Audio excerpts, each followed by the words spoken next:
사도행전 3장 17절서부터 26절까지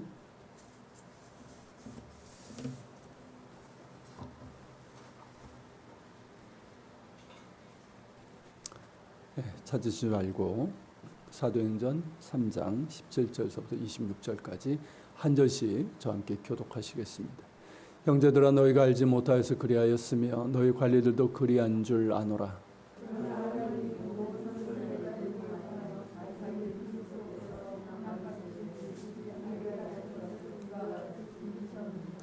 그러므로 너희가 회개하고 돌이켜 너희 죄 없이 함을 받으라. 이와 같이 하면 새롭게 되는 날이 주 앞으로부터 이를 것이요.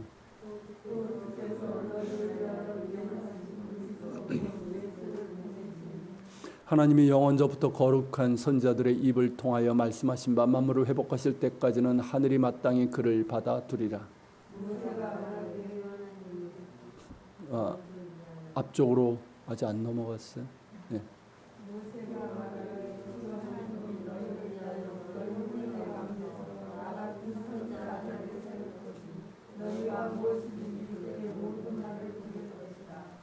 누구든지 그 선자의 말을 듣지 아니하는 자는 백성 중에서 멸망받으리라 하였고,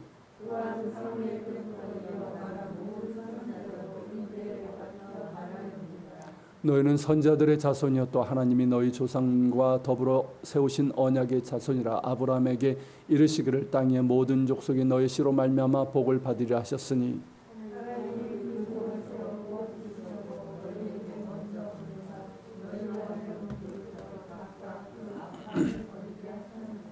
아멘. 지난 시간에 본 것처럼 베드로는 성경을 토대로 예수님이 누구신지를 다시 한번 증거를 했죠. 예수님은 하나님의 아들이시며 또한 하나님의 종이십니다. 예수님은 하나님의 본체시고 하나님의 독생자, 성자 하나님이시지만 성부 하나님의 뜻을 이루기 위해서 사람의 몸으로 이 땅에 오셨고 십자가에 죽기까지 복종하셨다는 측면에서 예수님은 하나님의 종이십니다. 이사야서 53장에서 예언된 대로 고난받는 종이셨습니다. 또한 예수님은 거룩하시고 의로우신 주님이십니다. 거룩하신 하나님의 아들이심에도 우리 죄인들을 긍휼히 여기시고 사랑하셨고 죄인들의 친구가 되셨습니다. 그 사랑에는 거짓이 없고 또 의롭고 진실한 사랑만이 있었습니다. 그 사랑은 영원하게 그 누구도 그 무엇도 우리를 그리스도 예수 안에 있는 하나님의 사랑에서 끊을 수 없습니다. 예수님은 생명의 주님이십니다. 생명의 주관자이실 뿐만 아니라 우리에게 새로운 생명을 주시는 분이십니다. 예수 안에 생명이 있습니다. 예수님을 만난 사람들은 새 생명을 얻습니다. 죽은 우리 영혼을 살리시고 영원한 하나님 나라에서의 생명을 주실 것입니다. 이렇게 예수님이 누구신지를 증거한 그리고 찬양한 이 베드로는 그들에게 너희가 거룩하고 의로우신 이를 거부하고 생명의 주를 죽였도다라고 고발을 했습니다. 동시에 그러나 하나님이 죽은 자 가운데서 그를 살리셨으니 우리가 이 일의 증인이라라는 말을 분명하게 전했습니다. 또한 성전 미문에 있었던 나면서 걷지 못하던 이 사람이 이같이 완전히 낫게 된 것도 주 예수 그리스도의 그 이름을 믿는 믿음으로 말미암아 된 것임을 전했습니다. 자, 그렇다면 이제 남은 것은 무엇일까요? 자, 하나님의 아들이시며 그들을 구원하시기 위해서 종으로 오신 메시아이신 예수님, 거룩하시고 의로우시고 또 생명의 주님을 거부하고 십자가에 못 박은 이들에게 남아있는 선택은 뭘까요? 회개하고 돌이키는 것입니다. 자신의 죄를 회개하고 하나님께로 돌이키는 것입니다. 오직 여기에만 희망이 있는 거예요. 이들뿐만 아니라 우리 모든 인간들에게 유일한 희망은 여기에 있습니다. 그러게 베드로는 그들에게 회개의 결단을 촉구합니다. 그런데 베드로는 이렇게 말해요. 자, 17절 다시 보면 형제들아, 너희가 알지 못하여서 그리하였으며 너희 관리들도 그리한 줄 아노라. 자, 그들이 예수님을 거부하고 십자가에 못 박은 것은 무엇 때문이라는 겁니까? 그들이 알지 못하여서 그리한 것이라는 거죠. 그러니까 무지해서. 그러니까 이것을 보면 무지가 죄의 원인임을 알 수가 있습니다. 실제로 여러분, 무지는 죄입니다. 그 무지는 하나님을 알지 못하고 하나님의 말씀을 알지 못하는 무지이기 때문에 그렇습니다. 자, 이스라엘의 경우는 하나님께서 이미 성경에서 선지자들의 입을 통해서 그리스도에 대해서 말씀하셨고 그리스도께서 고난받으실 것에 대해서도 미리 말씀해 주셨음에도 불구하고 그들은 이를 알지 못했다는, 참 어이가 없는 일이죠. 그 무지가 하나님의 아들을 거부하고 십자가에 못 박은 것입니다. 그래서 어느 신학자는 그렇게 말해요. 예수님께서 만일 이스라엘이 아닌 다른 나라, 다른 민족 가운데 오셨다면, 그리고 그 당시가 아니라 다른 시대에 오셨다면 어떠셨을까? 만약에 지금 오늘날 대한민국 이 땅에 오셨다고 한다면 어떠실까요? 똑같습니다. 예수님은 똑같이, 그러니까 사람들은 예수님을 거부하고 죽음으로 내몰았을 것이라는 거죠. 왜일까요? 인간의 무지와 그 죄성 때문이라는 거죠. 예수님께서도 그들의 무지를 아셨기에 십자가상에서 이렇게 말씀하셨습니다. 아버지, 저들을 사여 주옵소서. 자기들이 하는 것을 알지 못함이니이다. 무지는 보지 못하고 깨닫지 못하게 합니다. 무지는 교만함과 완고함으로 나타나고 폭력으로 나타납니다. 우리의 무지함으로 인해서 예수님을 거부하고 십자가에 못 박았어요. 지금도 무지함으로 인해서 예수님을 거부하고 교만과 완악한 마음으로 복음을 거절하는 이들이 참으로 많습니다. 인간의 무지함은 언제나 하나님을 거절하고 하나님께 대한 반역적인 불순종으로 나타나게 됩니다. 이게 여러분 성경뿐만 아니라 인류 역사를 보면 그래요. 늘 그래요. 인간의 무지함은 결국 하나님을 거절하고 하나님께 대한 반역적인 불순종으로 나타나게 돼요. 그래서 이 무지는 결국 뭐냐면 하나님을 아는 지식의 부재라고 할 수가 있는 거예요. 자, 호세아서 4장 6절에서 하나님께서 뭐라고 탄식하십니까? 읽어볼까요? 내 백성이 지식이 없으므로 망하는도다. 이 지식이 뭡니까? 하나님을 아는 지식이에요. 하나님을 아는 지식. 하나님을 아는 지식이 없으니까 어떻게 됩니까? 자기가 왕이 되는 거죠. 자기가 주인 되고 자기가 하나님 되는 거죠. 그러니까 자기 욕심과 죄성과 거짓과 음란에 따라서 그렇게 살면서 온갖 죄악을 일삼고 우상을 숭배하고 망하는 길로 갈 수밖에 없는 거예요. 무식하면 용감하다고 하지만 하나님을 아는 지식이 없으면 망할 수밖에 없습니다. 하나님을 아는 지식은 참 생명과 진리를 얻는 지식이기 때문에 하나님을 아는 지식이 없으면 망할 수밖에 없는 거예요. 그리고 하나님을 아는 지식은 그리스도를 아는 지식입니다. 성부 하나님과 성자 예수님이 하나이시기도 하시고 하나님께서 성경을 통해서 말씀하신 것이 결국 뭡니까? 그리스도에 대한 거예요. 예수님을 통해서 모든 것이 성취가 되었습니다. 그리고 예수 그리스도를 아는 지식이 곧 생명과 구원과 진리의 지식입니다. 그렇기 때문에 사도 바울은 뭐라고 얘기합니까? 그리스도를 아는 지식이 가장 고상한 줄 아노라. 그는 세상의 지식에 대해서 굉장히 많은 것을 알았던 사람이잖아요. 헬라 문학에 대해서, 철학에 대해서도, 또 유대 율법에 대해서도. 오늘날로 하면 정말 탁월한 그런 어떤 지성인이라고 할 수가 있어요. 그런데 그의 고백이 뭡니까? 그리스도를 아는 지식이 가장 고상하다는 거죠. 그 외 이 그리스도를 아는 지식과 비교를 하면 다른 것은 배설물과 같다는 거예요. 의미가, 가치가 없다는 거예요. 물론 우리가 이제 뭐 그거에 대해서 뭐 가치가 없다는 것은 아니지만 그만큼 그리스도를 아는 지식은 고상하다라는 것이죠. 그리스도를 아는 지식에는요, 사도 바울이 얘기한 것처럼 그 깊이와 높이와 길이와 넓이를 알 수 없는 하나님의 사랑이 있습니다. 그리고 참된 생명과 진리와 평안과 행복이 거기에 있어요. 그리스도를 아는 지식 가운데 있습니다. 이 지식을 가진 사람은 결코 다른 길로 가지 않습니다. 그렇지 않습니까? 아니, 이 지식을 가진 사람이 왜 기웃거립니까? 왜 세상에 기웃거립니까? 결코 기웃거리지 않고 하나님께서 원하시는 그 길, 예수님께서 친히 앞서가신 그 길을 가게 되는 거예요. 그리고 이 지식을 가진 사람은 거짓에 속지 않습니다. 아니, 진리의 지식을 가졌는데 어찌 거짓에 속겠습니까? 그러니까 이 진리, 이 그리스도를 아는 지식을 가진 사람들은 영분별의 능력이 있게 되는 거예요. 영분별을 하게 돼요.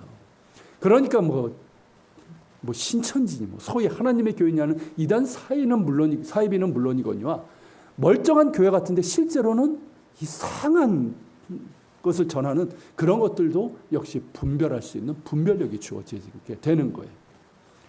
사도 바울이 말한 것처럼 그리스도를 아는 지식이 가장 고상한 줄 알고 그리스도를 아는 지식을 사모하시고 더욱 사모하시기를 바랍니다. 그리스도에 대해서 말씀하고 계시는 성경을 날마다 가까이 하면서 읽고 묵상하면서 배우기를 게을리하지 마십시오. 성경을 부지런히 듣고 배우되 바르게 가르치고 균형 있게 가르치는 목회자에게서 배워야 됩니다. 아무데나 가지 말라는 뜻이에요. 그리고 그러니까 열심히 있어도 방향이 잘못되면 어떻게 됩니까? 망하는 길로 가고 마는 거예요. 그리고 예수님과 친밀한 관계를 가지고 예수님을 사랑하며 닮아가는 가운데 그리스도를 아는 지식이 자라나야 됩니다. 이것이야말로 살아있는 지식이라고 할 수 있는 거예요. 그렇죠?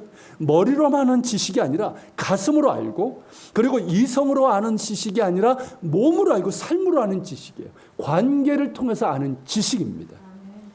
예수님을 사랑하며 순종하고 닮아가는 가운데 전인격적으로 알게 되는 지식이에요.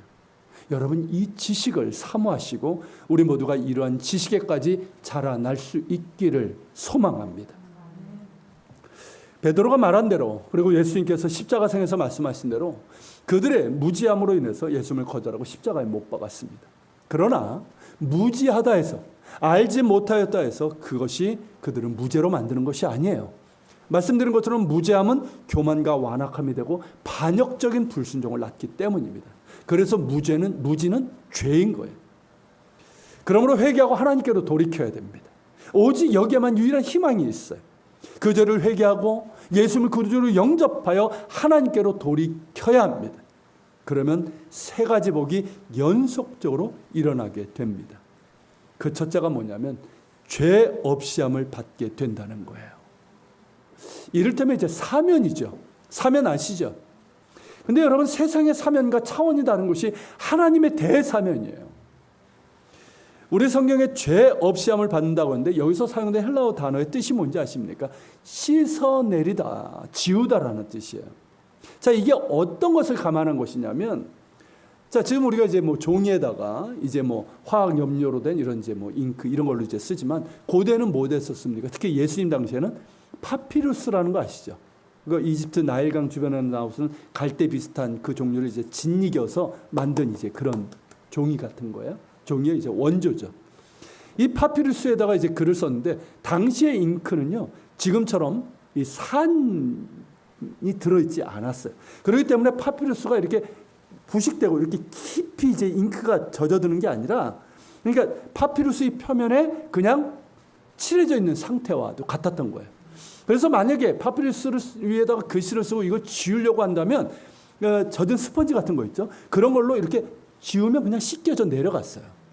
바로 그것을 염두에 두고 있는 것이죠. 바로 그런 것처럼 우리가 회개할 때 하나님께서는 우리의 죄를 깨끗이 씻어 주실 것이라는 약속이에요. 아예 처음부터 없었던 것처럼. 여러분 이사야서 1장 18절에서도 이렇게 말씀하고 계십니다. 같이 읽겠습니다. 오라 우리가 서로 변론하자. 너희의 죄가 주홍 같을지라도 눈과 같이 희어질 것이요 진홍같이 붉을지라도 양털같이 희게 되리라. 자, 주홍도 그렇고 진홍도 그렇고 어떻습니까? 어떤 색인지 아시잖아요. 매우 진하고 붉은색이에요. 자, 이것이 종이나 옷감에 만약에 묻으면 어떻게 될까요? 이거 지우기가 무척 어려워요. 그죠? 그것을 이제 눈과 같이 희게 하고 양털처럼 희게 하는 것은 오늘날에도 대단히 어려운 일입니다. 하지만 하나님께서는 그렇게 하시겠다는 거예요. 물론 주홍과 같고 진홍과 같은 것은 우리의 죄예요. 그 무엇으로도 씻을 수 없는 죄인데 하나님께서는 너희가 이제라도 회개하고 나에게 돌이키면 너희 죄가 주홍 같을지라도 눈과 같이 희어질 것이요 너희 죄가 진홍같이 붉을지라도 양털같이 희게 하시겠다는 말씀입니다. 깨끗하게 씻어 주실 것인데 아예 처음부터 없었던 것처럼 깨끗이 씻어 주셔서 흰 눈처럼 양털처럼 희게 하실 것이라는 말씀이에요. 그러니 오라는 거예요. 와서 우리가 서로 변론하자는 거예요. 이사야뿐만 아니라 성경 곳곳에서 죄사함에 대해서 약속하셨어요. 이제라도 너희가 회개하고 돌이키면 그 죄를 깨끗하게 할 것이고 도말할 것이며 아예 기억하지 않으실 것이라고 말합니다. 우리는 이 말씀을 기억해야 됩니다. 예수 그리스도께서 이루신 십자가의 대속의 은혜는 누구든지 그 죄를 회개하고 하나님께로 돌이킬 때 그 죄는 눈과 같이 깨끗하게 될 것이며 그 모든 죄를 도말하시고 아예 기억하지 않으실 것이라는 하나님의 약속입니다. 여러분, 이것이 은혜 복음의 핵심이에요. 그 죄를 회개하고 돌이키는 자는 예수 그리스도의 십자가의 보혈로 깨끗이 씻겨지고 하나님은 그 죄를 아예 기억하지 않으십니다. 믿으십니까, 여러분? 사탄은 우리를 고발합니다. 그죠? 저도 자주 고발당합니다. 네가 그러고도. 늘 우리 고발합니다. 우리 자신도 어떻습니까? 우리는 뭐 용서하는 것 같지만 사실은 다 이게 새겨져 있죠. 그런 것들은 아주. 그런데 하나님은 어떠십니까? 그 죄를 용서하시고 아예 기억하지 않으신다는 거예요. 여러분, 이 사실을 분명히 기억하십시오. 굉장히 중요한 거예요. 쓸데없는 죄책감에 시달리지 마십시오. 여러분들이 정말 회개하고 정말 하나님 앞에 정말 회개하고 돌이켰다면 그 죄는 하나님께서 결코 기억하지 않으십니다. 그 죄를 묻지 않으십니다. 예수 그리스도 안에서 있는 나는 누구도 정죄할 수 없습니다. 예수 그리스도의 이름으로 회개할 때 죄 씻음을 받는 거예요. 예수 그리스도의 보혈로 죄 씻음을 받은 나는 의로운 자입니다. 내가 의로워서가 아니라 나를 의롭게 하신 예수 그리스도의 의로 말미암아 나는 의로운 자인 거예요. 그러기에 누구도 정죄할 수 없는 거예요. 이 사실을 잊지 마시고 나를 의롭다 하시는 그리스도의 의를 붙잡고 살아가는 우리가 될 수 있기를 바랍니다. 나는 예수 그리스도의 의롭다함을 받은 사람입니다.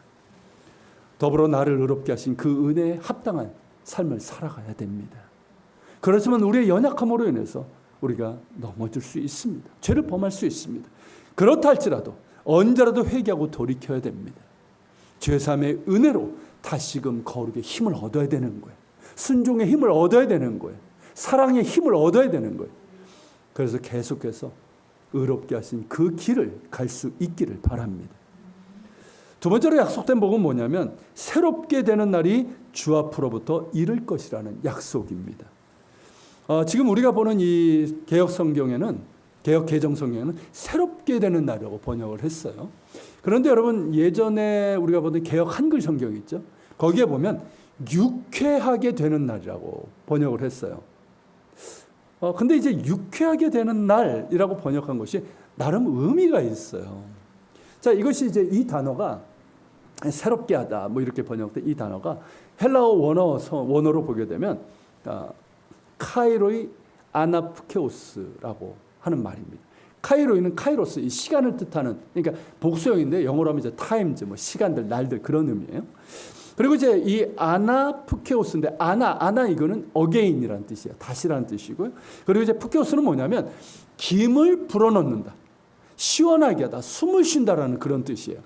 그러니까 아나하니까 다시, 그러니까 다시 김을 불어넣는다, 다시 숨을 불어넣는다, 다시 시원하게 한다는 뜻이에요.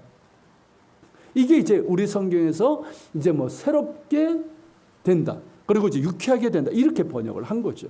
근데 여러분, 이 단어를 들을 때 다시 김을 불어넣는다, 다시 숨을 불어넣는다, 다시 시원하게 한다, 이 뜻의 이 단어를 들을 때 어떤 것이 연상이 됩니까? 자, 창세기 2장 7절 말씀을 보면, 자, 여호와 하나님이 흙으로 사람을 지으시고 생기를 그 코에 불어넣으시니 사람이 생명이 된지라. 이 장면이 연상이 되는 거예요. 자, 하나님께서 흙으로 사람을 지으시고 그 안에 생기를 불어넣으심으로 혼령이 생겨 비로소 어떻게 됩니까? 흙덩어리가 사람이 되는 거예요. 그리고 죄인이 회개하고 하나님께로 돌이킬 때 바로 이 일이 일어난다는 것이에요. 즉 다시 하나님의 생기가 들어가 생명이 되는 역사라는 거죠. 예수 생명으로 인해서 새로운 생명의 역사가, 재창조의 역사가 일어나게 된다는 것입니다. 예수 믿을 때 죽은 영혼이 살아나게 됩니다. 하나님과의 관계가 끊어진 자체가 우리 영혼이 죽었다는 증거 아닙니까? 그런데 하나님의 관계가 회복이 되는 거예요. 죽은 영혼이 살아나게 되는 거예요. 구원받아 영생을 얻게 되고 하나님의 자녀가 되는 권세를 얻게 되는 것입니다. 성령을 선물로 받습니다. 성령은 여러분 하나님의 생명의 영이에요. 그 생명의 영이신 성령이 내주하시는 사람이 되는 거예요. 할렐루야. 그 생명이 나를 새롭게 합니다. 그 생명이 나를 치유합니다. 그 생명이 나를 다듬으시고 나를 온전한 사람으로 만들어 가시는 거예요. 나로 하여금 진정한 자유를 누리게 하시고 참된 평안과 기쁨과 감사와 행복을 누리게 하시는 거예요. 정말 유쾌해지는 일이죠. 유쾌, 상쾌, 통쾌. 그 광고처럼 말입니다. 이 얼마나 놀라운 일입니까? 이 얼마나 새롭고 유쾌한 일입니까? 바로 그 새롭고 유쾌하게 되는 날들이 바로 회개하고 돌이키는 자들에게 주시는 축복이라는 거예요. 그리고 날마다 하나님의 은혜를 사모하면서 예수 그리스도와 동행하고 순종하며 살아가는 자에게 주시는 축복입니다. 이 새롭게 하시고 유쾌하게 하시는 이 은혜의 복을 날마다 누리며 살아가는 우리 모두가 되기를 축원합니다. 세 번째는 주께서 너희를 위하여 예정하신 그리스도 곧 예수를 보내실 것이라는 약속입니다. 20절이죠. 자, 하나님께서 너희를 위해서 예정하신 그리스도이신 예수님을 보내실 것이다. 이 말씀이 무슨 뜻일까요? 예수님의 재림에 대한 말씀이에요. 예수님은 하나님께서 정하신 메시아십니다. 그 정하신 대로 이 땅에 오셨고 그 정하신 대로 모든 것을 이루셨어요. 그리고 정하신 대로 다시 오실 것입니다. 그리고 그때 만물을 회복하실 것이에요. 인간의 범죄로 해서 망가진 이 세상을 고치시고 처음 창조에 버금가는 새하늘과 새 땅을 지으시고 만물을 새롭게 하실 것입니다. 영원한 하나님 나라가 완성되고 우리는 예수님과 같은 부활의 체가 되어서 부활의 몸을 입고 영원히 왕노릇하게 될 것입니다. 그때까지는 하늘이 마땅히 그를 받아둘 것입니다. 즉 재림의 그때까지는 예수님께서 하나님 보좌 우편에서 다스리고 계심을 말하는 거예요. 여러분, 이 약속은 결국 뭡니까? 종말론적인 회복이면서 하나님 나라의 완성에 대한 약속이에요. 우리의 궁극적인 약속이에요. 궁극적인 소망이에요. 이미 십자가에서 승리하신 예수님께서 다시 오실 때 모든 악한 권세를 멸하시고 우리는 주님과 함께 승리를 누리게 될 것입니다. 주님께서 만물을 새롭게 하심을 보게 될 것이고 영원한 하나님 나라에서 영생을 누리며 하나님의 충만한 샬롬과 그 은혜와 영광과 축복을 누리면서 살게 될 것입니다. 이 얼마나 벅차고 황홀한 약속입니까?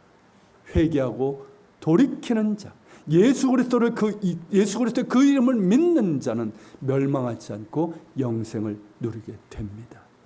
다시 오실 예수님을 영광 중에 맞이하게 될 것이고 영원한 하나님 나라가 그의 것입니다.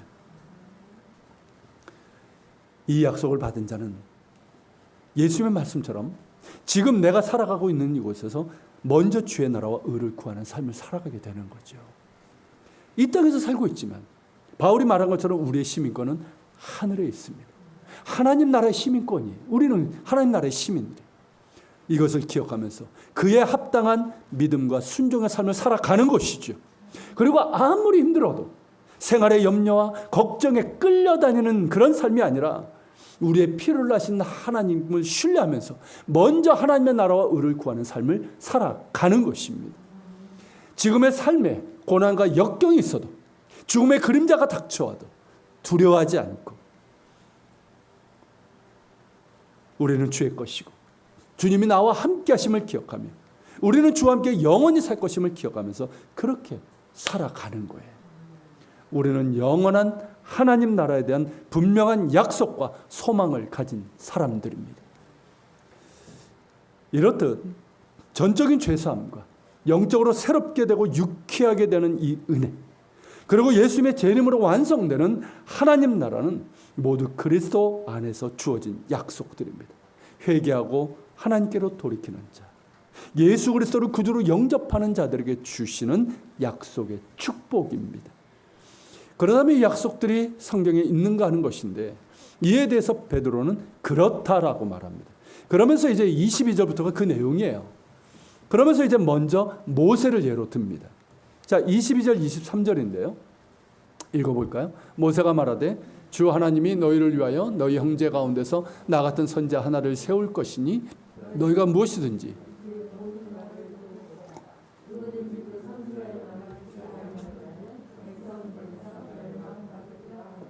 아멘.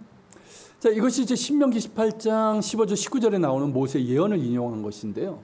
하나님께서 너희 형제 가운데, 즉 이스라엘 자손 가운데서 나 같은 선자 하나를 세우실 것이라고 말했습니다. 나 같은 선자란 무슨 뜻일까요? 출애굽과 같은 구원의 사명을 감당할 자를 말합니다. 모세는 출애굽의 도구로 사용되고 또 하나님의 율법을 이스라엘 백성에게 전달한 자로 가장 중요한 인물로 추앙되는 인물입니다.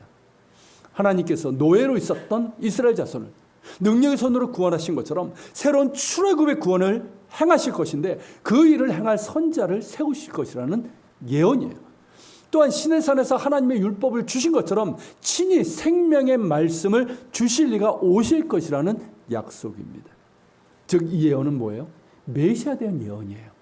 그가 오시게 되면 그의 말을 들으라는 것이에요. 그의 말은 하나님의 말씀이기 때문에 그래요. 그리고 진리와 생명의 말씀입니다. 그러므로 누구든지 그의 말씀을 듣는 자는 살 것이나 누구든지 그의 말을 듣지 않는 자는 멸망하게 될 것입니다. 그분이 누굽니까? 메시아신 예수 그리스도이십니다. 새로운 출애굽의 역사를 일으키셨고 하나님의 말씀으로 우리에게 오셨고 또한 진리와 생명의 말씀, 하나님 나라의 복음의 말씀을 우리에게 가르쳐 주신 예수님이십니다. 예수님의 말씀을 들어야 삽니다. 듣지 않으면 죽습니다. 진짜입니다, 여러분. 예수님의 말씀을 들어야 사는 거예요. 듣지 않으면 죽습니다. 교만하고 완고하여서 주님을 멀리하고 주님의 말씀을 듣지 않으면 죽어요. 그 영혼이 죽고 영원히 죽게 됩니다. 듣는 자는 삽니다. 듣는 자는 살아요. 살아나게 돼요. 풍성하게 살아나게 돼요. 그러므로 듣기를 사모하고 귀 있는 자가 되어서 주님의 말씀을 잘 듣는 자가 되고 그 말씀에 따라 순종하며 사는 자가 되기를 사모하시고 실제로도 그렇게 되기를 축원합니다. 두 번째로 사무엘과 모든 선자들을 예를 들고 있습니다. 사무엘은 모세 다음으로 중요한 선자죠. 다윗을 기름 부어서 왕으로 세운 사람이고 다윗 언약의 시작도 사무엘을 통해서 주어졌습니다. 다윗 언약의 중심이 뭡니까, 여러분? 그의 집안이 영원하게 되고 그의 보좌가 영원하게 되고, 여러분 실제로 다윗 언약의 핵심 중심이 뭐예요? 메시아예요. 다윗의 왕자가 영원하리라는 것은 뭐냐면 다윗의 계보로 오시는 참된 왕이신 메시아를 말하는 것이에요. 메시아를 통해서 이루어지게 된다는 것이죠.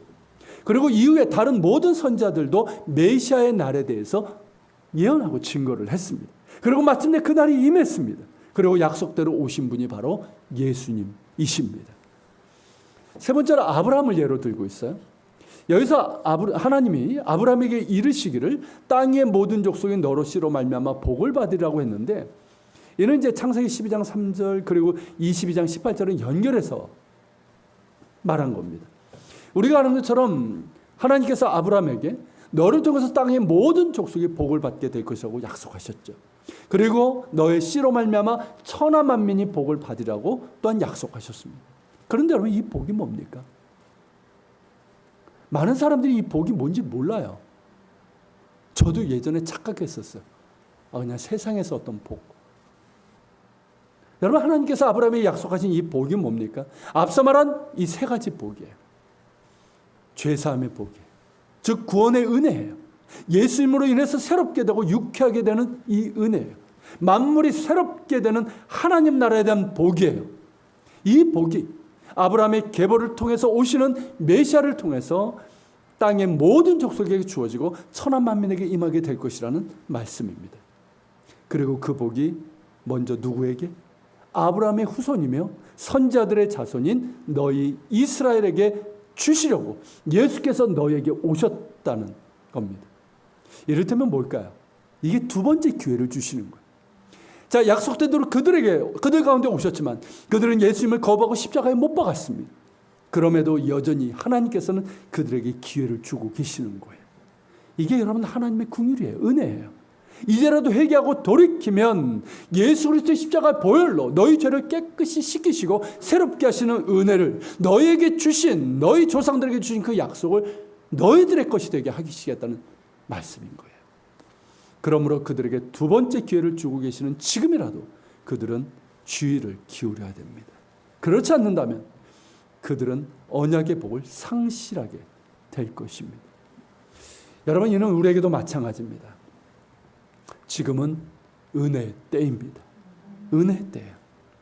우리 모든 인간은 무지함 가운데서 하나님도 모르고 하나님의 말씀도 모르는 가운데 죄 가운데 행하고 멸망의 길로 가고 있었습니다.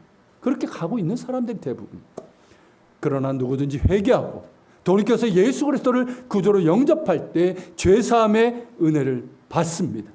새롭게 하시는 그 은혜, 우리를 유쾌하게 하시는 그 은혜를 누리게 됩니다.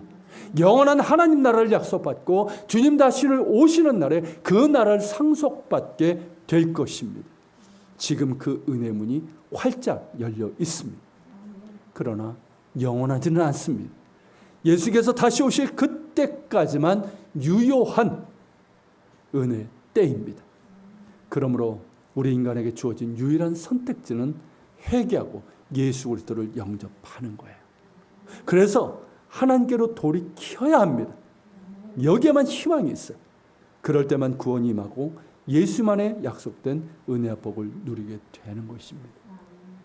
그러기에 우리가 복음을 전해야 되는 것이죠. 그리고 우리 예수 믿는 자들, 우리 역시 마찬가지입니다, 여러분. 예수 그리스도 안에서 우리에게 주신 그 은혜가 얼마나 크고 귀한 것인지를 우리가 잊지 말아야 됩니다. 이 은혜를 값싼 것으로 여기면 안 돼요. 그렇게 만들어서는 안 됩니다. 헛된 것으로 만들어서는 안 되는 거예요. 그 은혜, 정말 갚을 수 없는 이 은혜를 정말 소중히 여기며 그 은혜에 합당한 자로 살아가야 합니다. 무엇보다 하나님을 아는 지식, 앞서 말씀드린 것처럼 그리스도를 아는 지식을 가장 소중한 줄로 여기고 더욱 그리스도를 아는 지식 가운데서 자라나야 합니다. 그래야지 우리 안에 계속해서 새롭게 하시고 유쾌 하시는 그 은혜의 역사가 충만하게 일어나게 되는 거예요. 많은 그리스도인들이 성장하지 못하고 있어요. 자라나지 못하고 있어요. 그러니까 어떻습니까? 새롭게 하시고 유쾌하게 하시는 이 은혜를 누리지 못하게 되는 거예요. 그러나 여러분, 우리가 계속해서 그리스도를 아는 지식 가운데 성장하면 그 생명의 지식이 우리를 새롭게 하시고 유쾌하게 하시는 은혜로 충만하게 주어지게 될 것입니다. 그리스도를 아는 지식을 더욱더 사모하십시오. 성령 안에서 하나님 나라의 능력을 맛보며 살아가게 될 것입니다.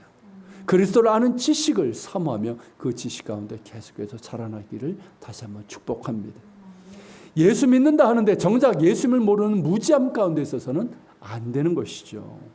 우리의 무지함이 하나님의 뜻을 방해하고 불순종하는 죄가 되지 않도록. 사실 이게 가장 두려운 거예요. 예수 믿는다고 하면서도 무지한 사람들. 그래서 하나님의 뜻을 방해하고 불순종하는 그런 죄를 범하는 이런 일이 없도록 그리스도를 아는 지식에 힘써야 합니다. 거룩과 순종의 삶을 사는 것이 마땅하지만 그렇지 못한 것도 사실입니다. 우리 역시 회개하며 돌이켜야 됩니다. 회개는 완전히 돌이키는 거예요. 하나님께서 우리에게 원하시고 한국교회에 원하시는 회개입니다. 완전히 돌이키는 거예요. 부흥은 다른 말로 하면 회복입니다. 회복이에요. 한국교회가 다시 회복되기를 원한다면 회개하고 돌이켜야 됩니다. 우리 자신이 정말 하나님의 사람으로 회복되기를 원한다면 여러분, 우리 가운데 이 소망이 있는 줄로 믿습니다. 정말 우리가 하나님의 사람으로 온전히 회복되기를 원한다면 회개하고 돌이켜야 합니다. 회개 없이 죄사함이 없는 것처럼 회개 없이 부흥은 없습니다. 회개 없이 새롭게 되는 구원에 이룰 수 없는 것처럼 회개가 없이는 새롭게 하시는 부흥을 경험할 수 없습니다. 성령께서 우리의 심령 위에 회개의 마음을 부어주시길 소망합니다. 그래서 하나님이 원하시는 진정한 회개 부흥이 일어나고 예수 그리스도 안에서 다시 새롭게 되고 유쾌하게 되는 은혜의 역사가 일어나기를 간절히 소망합니다. 같이 기도합시다. 오늘 말씀을 기억하면서 같이 기도합시다. 주님, 베드로가 말한 것처럼 우리의 무지함을 용서하여 주시고 그 무지함을 회개하며 하나님께로 돌이킵니다. 그리고 주님, 우리의 죄를 씻겨주시는 그 은혜를 늘 기억하게 하옵소서. 아예 기억조차 않으시는 하나님의 은혜를 기억하게 하여 주시고 우리를 새롭게 하시고 또 우리를 유쾌하게 하신 그 은혜, 또 하나님 나라를 소망하며 하나님 나라와 의를 구하며 살아가는 우리가 되게 하여 주시옵소서.